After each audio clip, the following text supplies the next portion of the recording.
Salut, aujourd'hui on parle de Petit Pays, le premier roman de Gaël Faye. Alors j'espère que vous connaissez Gaël Faye, un auteur qui est avant tout auteur, compositeur, interprète. C'est un rappeur, un slammer, un poète franco-rwandais, né en 88 je crois, je l'ai écrit quelque part. Non, 82. Alors il est né le 6 août 82, joyeux anniversaire Gaël Faye, puisque on est le 6 août aujourd'hui, ou le 5.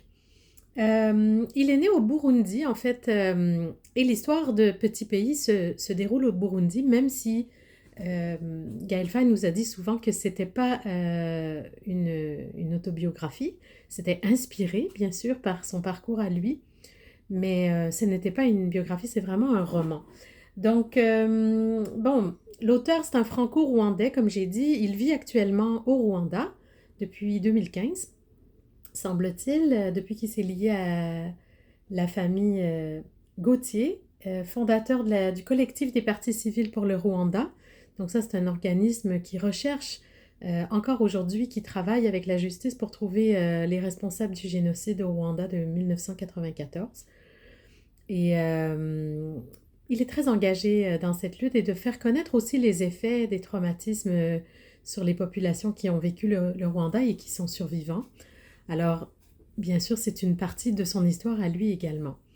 Euh, alors, qu'est-ce que c'est Petit Pays? Petit Pays, bon, ben, c'est un roman qui a été édité par les éditions Grasset, si je ne me trompe pas, oui, en 2016. Un premier roman, et il a été réédité en livre de poche l'année suivante parce que il a été primé, prix concours des lycéens cette année-là.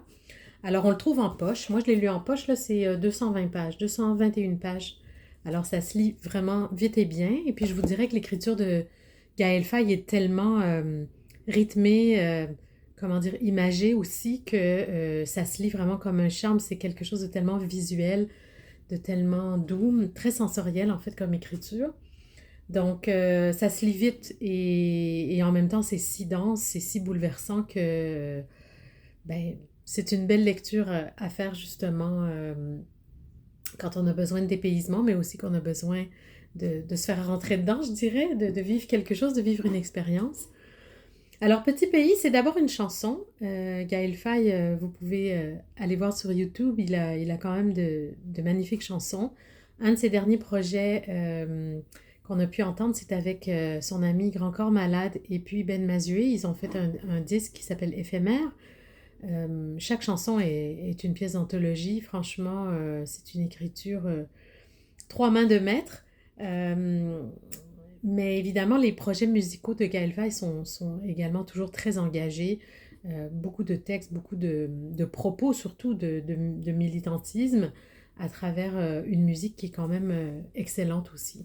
Et très métissée. On sent que son métissage, sa manière d'aborder le monde, d'aborder la vie, euh, va chercher en fait les mélanges. Donc ça se sent aussi dans sa musique, dans sa manière de déclamer des textes. Alors, ben c'est ça, Petit Pays, c'était une chanson. Et ensuite, c'est devenu ce roman. Alors, c'est quoi l'histoire du roman? C'est Gabi qui a 10 ans au début de 1993. Donc, la mise en image, la mise en contexte, elle est magnifique. C'est vraiment une bande d'amis de cet âge-là, des petits garçons qui vivent tous dans la même impasse, dans le même quartier, un petit quartier quand même assez cossu de Bujumbura, la capitale du Burundi. Et puis à cette époque, on est dans un entre-deux. Il y a beaucoup de réfugiés qui viennent du Rwanda de la première vague, faite d'exilés à l'époque qui souhaitent rentrer au Rwanda, mais le climat politique ne le permet pas. Et puis finalement, on met la table comme ça avec la vie de Gabi, la vie de famille, ses parents, son père qui est français, qui est un expatrié qui vit depuis très longtemps au Burundi, qui travaille avec les gens là-bas, et sa mère qui, elle, est une réfugiée, donc rwandaise, toujours en quête du retour au pays. Alors beaucoup de nostalgie dans la famille de sa mère, et finalement ses parents commencent à s'engueuler et il va vivre la séparation de ses parents en même temps que l'émergence de la guerre civile au Burundi. Et ils vont évidemment vivre le génocide qui a lieu juste à côté, puisque Bujumbura, c'est un petit pays juste à côté du Rwanda, qui va vivre en direct le génocide des Tutsis. Tutsis qui d'ailleurs, les problèmes ethniques qui affectent le Rwanda à l'époque sont là aussi au Burundi et c'est très difficile pour un enfant de vivre ça, de comprendre ce qui se passe dans cette géopolitique, mais aussi de refuser finalement de prendre parti, d'être en fait cet enfant métissé qui refuse de vouloir prendre pour l'un ou pour l'autre d'accepter finalement toute cette violence, toute cette guerre. Et je dirais que le profil de notre personnage, Gabi, est magnifique parce que c'est le point de vue aussi de l'enfance, à la fois sur la guerre et sur l'incompréhension du monde de la violence. À travers ça, Gabi découvre la lecture, il découvre c'est quoi le monde des adultes aussi, les problèmes entre ses parents. Alors, pourquoi lire ça? Tout simplement pour comprendre ce qui s'est produit dans la sous-région à l'époque du génocide rwandais. Je pense que c'est terriblement important, 30 ans plus tard, de s'en souvenir, de le raconter encore, puis de s'en informer si on ne connaît pas l'histoire et si on ne comprend pas. Qui de mieux que des personnes qui l'ont vécu de près ou qui sont concernées directement dans leur famille, dans leur vécu, pour nous faire le récit de ce qu'ils ont vécu. Moi, je trouve ça magnifique à travers la littérature parce que c'est vrai que c'est souvent très fort, très horrible à lire et en même temps, on peut faire des pauses, on peut se faire des images, on peut prendre ça plus doucement, je dirais. Parfois, en vidéo ou en cinéma, c'est beaucoup plus direct. Je ne sais pas, je trouve que c'est pas toujours aussi facile à digérer l'information et analyser, comprendre, prendre parti et développer son empathie aussi quand on nous jette l'information un peu au visage. Mais comment faire autrement avec des sujets pareils, c'est très important. En fait, c'est très important de lire Petit Pays. Je pense que le point de vue d'un enfant, l'histoire racontée, évidemment, par un enfant qui est un adulte qui se souvient, c'est certain que ce n'est pas un enfant qui écrit le livre, mais on voit que c'est l'enfant dans l'auteur qui se souvient de plein de choses et qui regarde à travers les yeux de l'innocence en quelque sorte. C'est vraiment pour moi un grand bonheur de lecture parce que je crois sincèrement que la littérature peut jouer un rôle dans la réparation.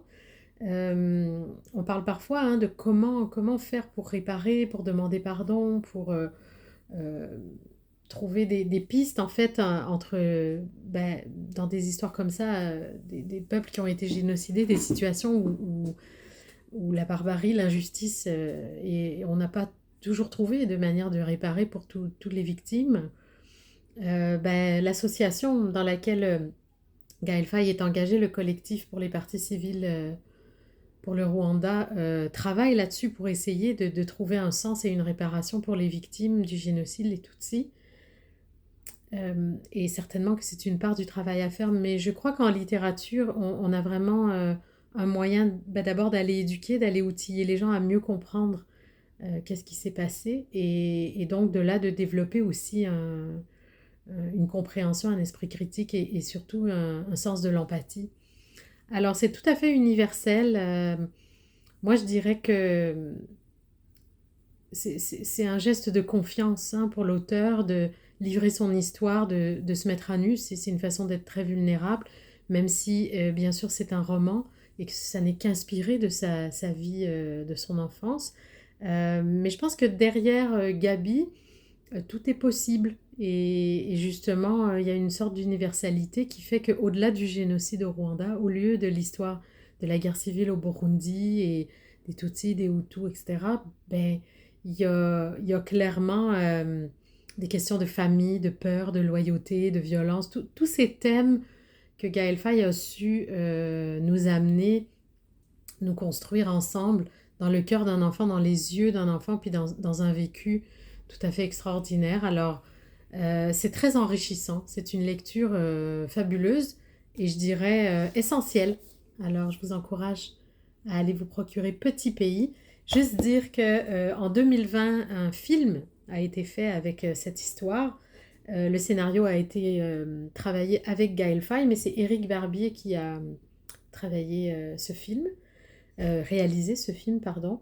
Et puis, une bande dessinée aussi a été faite qui s'appelle Petit Pays, celle-là un peu plus récente, je crois en 2022, qui s'appelle également Petit Pays. Alors, elle aussi qui a été scénarisée avec Gaël Faye. Alors, vous voyez que Petit Pays a plusieurs vies dans plusieurs médiums et je trouve ça assez magnifique que ça ait une vie aussi éducative, aussi large. Alors, on a très très hâte de lire le deuxième roman de Gaël Faye et je vous reviens avec dès que je l'ai lu. Merci.